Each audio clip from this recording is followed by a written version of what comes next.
Welcome to our blog on how to shoot longer videos. We're going to look at scripting, memorizing chunks, I'll explain that, and also using a teleprompter or using a combination of both. We'll explain about each of the areas and the pros and cons, and then at the end I'll give you my thoughts on what different methods are best with different types of videos. Often when I have new clients that have never spoken on camera before, they might be a bit nervous and ask me, are we going to use a teleprompter? For new clients, I have a tried and trusted method where we memorize the script, but we also do some training on how to be relaxed in front of camera, and then we shoot it in chunks, small parts of the script. The answer to using a teleprompter is kind of a more complex question because it does work in some situations, but definitely you have to learn how to be natural on camera before learning the new skill of using a teleprompter. When I started off making my own videos, I scripted heavily because I wanted them to be on point. Once I had them scripted, I memorized them.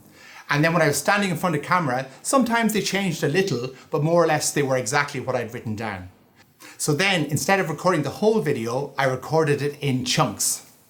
And let's say you have a minute video. So when you have a minute video, you cut it into maybe 4 or 5 different parts. You do each part until you're happy with it and move on to the next one. And then in the edit, you put them together, slightly reframing them so that the edit doesn't seem disjointed. So what is a teleprompter? Well, actually a teleprompter is a device that we put on front of our camera, and it has a mirror and a platform.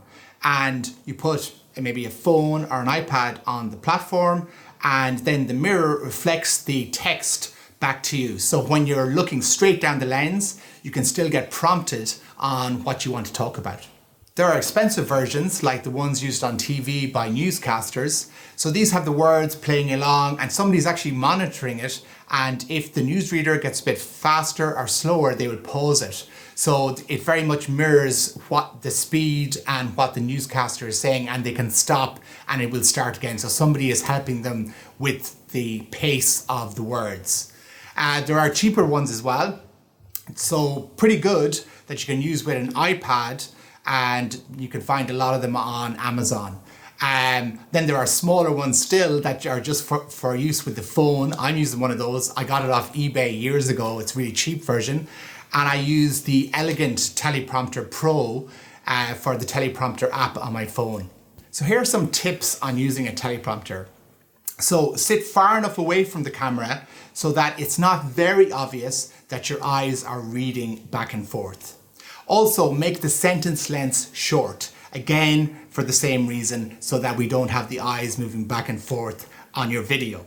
Use bullet points like I've used today. So what I mean by bullet points is instead of actually writing it word for word, what I've done is I've written down bullet points that bring in the areas that I want to talk about so I don't leave anything out.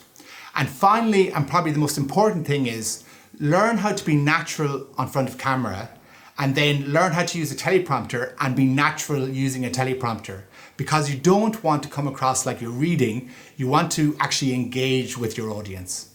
In conclusion, first off, I think you need to learn how to be natural on camera first, and you can do this through training and definitely repetition.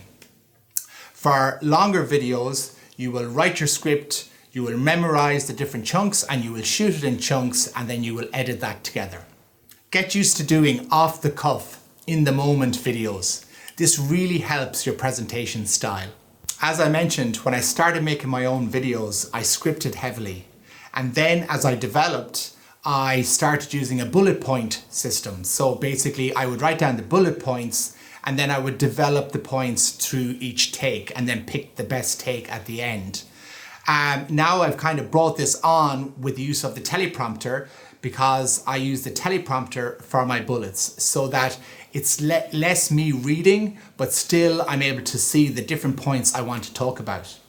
I do think, however, for longer, more technical videos, like the video I made on storytelling, I had lots of facts and figures to talk about. So in that one, I actually scripted it and actually used the teleprompter. With that, you have to learn how to use the teleprompter and how to appear natural, and most importantly, to engage and not to be seen to be reading. I hope you enjoyed this blog and got some real value from it. Please like and subscribe and sign up for our newsletter to get more great video content.